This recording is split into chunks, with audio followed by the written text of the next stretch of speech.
Hi, I'm Julieann Ash. I'm the Director of Midwest Educational Therapy and Associates. And I wanted to share some thoughts about parent frustration and stress when your child is struggling to get something done. They've got it done, but then we don't get it to submission. Nothing is more frustrating. It's like finding things in the bottom of their book bag that you knew you worked on, but they never got to the teacher.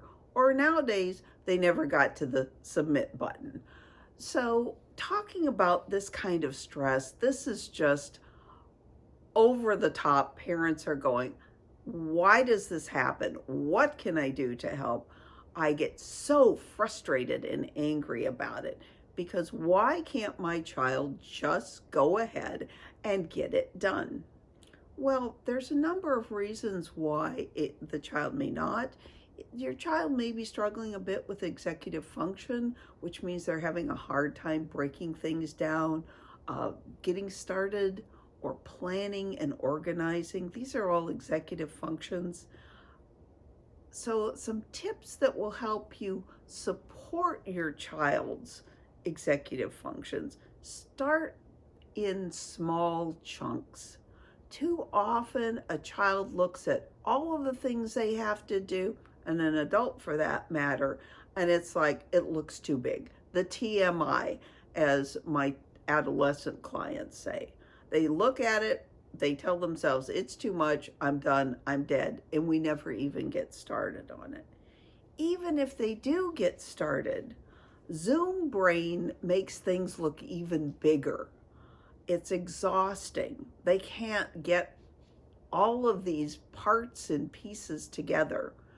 So the next step would be to take more frequent breaks. Give your child a chance to work more efficiently rather than longer. Because part of this is the fact that they run out of gas. They're out of energy. So you're like halfway through and you're not going to get any further to done, or they hit the end of what they perceive as the assignment and it's one, done, and on to the next. And unfortunately, we've forgotten that part of the process is the submission. So submission reminders for your child, we often suggest for our adolescents and middle school students to put something on their phone. So right after dinner or right before bed, that it comes up with a reminder that said, did you submit everything? It's remarkable how often that has saved some of my adolescent clients because it's like, oops, I better go push the button. Another key component is making some sort of a work plan. This is the way you show a child how we break things up, and it's not such a big deal as maybe you're thinking it is. Now, when you're doing a work plan, there's a couple of ways to approach it. Historically, people have said, well, dive right in and get those really tough ones out of the way first. That's okay if your child can get started. But if they really struggle with getting started, you might want to start with an easier subject or something that's more preferred before you tackle the tough ones.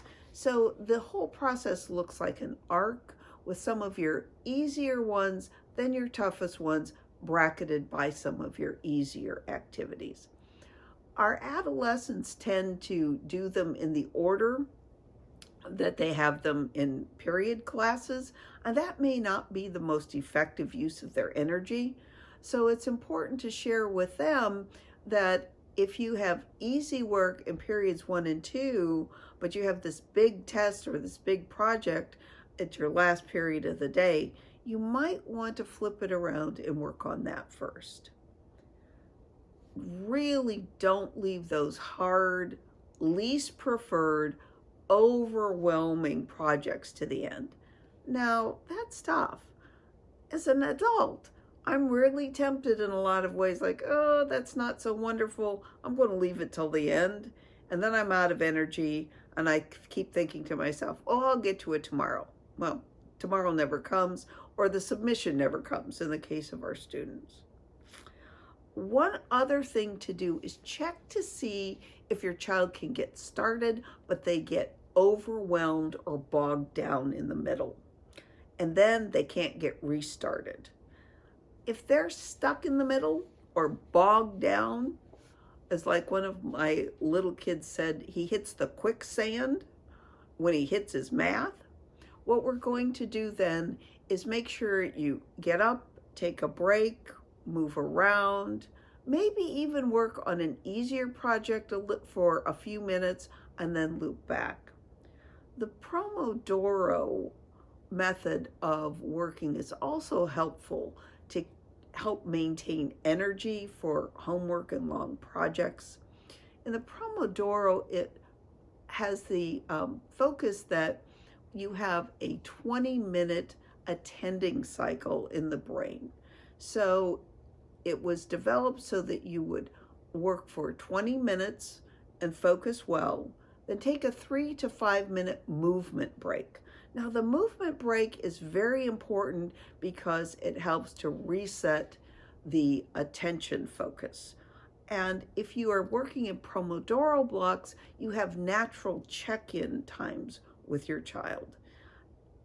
Originally developed for adults, we're finding that it's been very, very effective in helping our adolescents and our children maintain their energy, especially after a long day of Zooms. If your child has the work done, but they bog down on the actual submission process, you might want to have a quick checklist, or one of my students actually made a little wiki for every one of the subjects where he had trouble with the submissions. One of my personal students, who was a junior in high school, had 12 steps in order to submit a certain project.